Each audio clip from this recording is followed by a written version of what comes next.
You're right guys, it's Capcom Tom here and welcome to episode number 20 of the Next Gen FIFA 14 Road to Glory. Now we have got some coins to spend because we managed to win Division 5 in the last episode. We took down the title, loads of coins to spend, so we're going to be spending them on our Brazil skill team.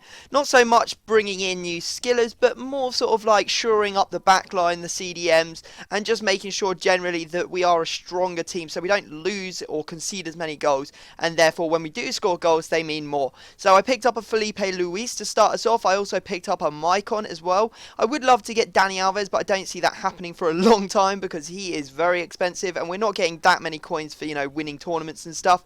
Also picked up a Paulinho. He's in a centre mid, but I'm sure that he'll do on 8 chemistry. He'll be on 9 once we play 10 games with him. And also a Luis Gustavo. So we've got quite a few decent players to bring into this team, which will hopefully strengthen it up. Now, if you're looking to buy some Ultimate Team coins, go check out Battle.com. Their link will be down in the description. One of the web's most trusted coin merchants, and if you use the discount code TCAPGUN, you'll get 5% off all of your purchases. So here we go. You can see we have put the players in the team, and now it's time to start playing. We are going to see if we can get some skill goals. It is time. We've played enough games. I feel like we should be at the point where we can start scoring them, and we come up against a team that actually has dead links all going into Hoylett the Toilet on left mid, but the rest of it is a pretty strong, sweaty-looking BPL squad with Kabul and Koscielny at the back.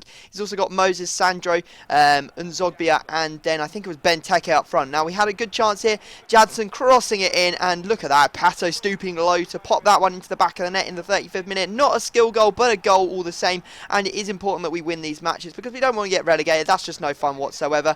Unfortunately, we conceded in the 70th minute to Ben Teke, and that is how the gameplay finished because we just didn't score anymore. There weren't really any chances. The guy was he was quite solid considering the fact that he had like a non-full chemistry team. Like his left mid wasn't on full chemistry. So yeah, it was kind of surprising. Anyway, we go back into the arena, we pick up a Bernard, going to replace our Jadson because he's actually out of contract, as is Carlos Eduardo. Going to put Bernard in for Carlos Eduardo because I'm enjoying using Jadson more than Carlos Eduardo. So now we've got the front three of Pato, Ronaldinho, we also have Jadson and Bernard in there, all 5-star skillers, and hopefully we're going to see some skill goals sooner rather than later. We also listed up our Mariano for about 1,000 coins, which is really good considering he's a non-rare gold. It's definitely worth putting him up because, well, that's extra coins for us that we can spend on players. Now we go into our next game and it's a team that I didn't want to see. That is a very strong looking Bundesliga team with Dante and Hummels at the back. It's got Lewandowski and Aubameyang up front, so he is very dangerous, but we managed to get through, and unfortunately Bernard put it wide. He should have had a debut goal there. Then Bernard again through, and how did he not finish that? Goalkeeper's on absolute fire in this game, even managing to take this cross down as well. So we had 2 good chances, didn't manage to score either. Now we get on a bit of a skill run with Alexandre Pato, then Ronaldinho continues it on. You can see here I'm going past him with a McGeady spin, and Dante clips him.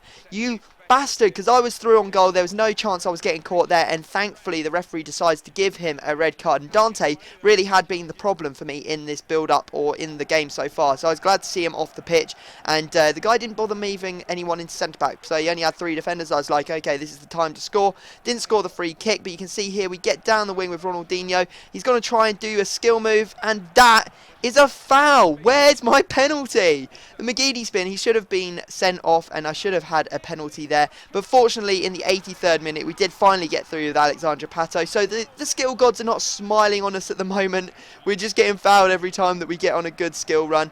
And keep making some good saves. But we did eventually win 1-0. Should have been a lot more, I think, when Dante got sent off. But, that's just sometimes how it breaks. Anyway, we're going to be using the Serie A squad in the next team, or in the next game, just purely because I was like, okay, it's not going so well with the skill team. Let's change it up, mix up my playstyle a little bit and use the past Masters team. It's completely different from our skill team, so it's quite interesting. Went and picked up a couple of contracts for Marchetti. Also went and bought a Marquisio to replace Diamante at centre attacking mid. I was like, you know what, Diamante, although he's good, he hasn't been the best, and I used Marquisio in Journey to Juventus, and he was bloody fantastic at cam, I won't lie, but that was a central centre attacking mid position, so we'll have to see how he does in that left centre attacking mid position. Obviously got Gomez and El Shaarawy sitting either side of him. So here we go, we're going into the final game of the episode. Looking for a win in this one, obviously using the Serie A squad, which is one of our strongest teams. And you can see here that we managed to pick up the ball. El Shaarawy passes it into Vidal. Vidal out wide to Cherchi. Cherchi looks like he's got space, tries to pass it across, but gets tackled by Cabaye. Clichy ends up passing it straight back out to me. Vidal with a lovely little chip into Marquisio, and Marquisio does manage to finish that one off. And you have to say that it was a half decent goal. I mean, it was a mistake by him that actually led to it. The crowd goes wild, and thank God they did, because that was all there was in the game. There was no more goals. So that is probably the least goals I have ever scored in an episode of Road to Glory. Only managing to score, what, 3 goals in 3 games? That's absolutely shocking, but we won 2 of them, so our defending's obviously doing a little bit better, and you know, we only drew 1 as well. So there you go, we got 7 points on the board. Sorry it wasn't the most exciting of episodes, guys. The next one will be a lot better, a lot more goals in it. I've already recorded and I know what's coming. There's just tons and tons of goals. It's going to be awesome. So if you want to drop a like, that would be amazing. Let's get 1,000 likes as always, but other than that, I will have to stop talking. Subscribe if you're new, and I will see you all next time.